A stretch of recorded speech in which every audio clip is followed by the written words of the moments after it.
క్షమించబ్బాయి, ఆశ పెట్టి వెళ్ళిపోతున్నా. ఎందుకని అడక్కు, చెప్పలేను. ఎక్కడికి అని కూడా ఆలోచించుకు, తిరిగి రాలేను. ఈ కొద్ది రోజుల మన పరిచయానికి ఏ పేరు పెట్టొద్దు. ఇదొక అందమైన అనుభవం అంతే.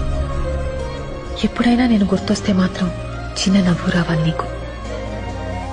నువ్వు నవ్వితే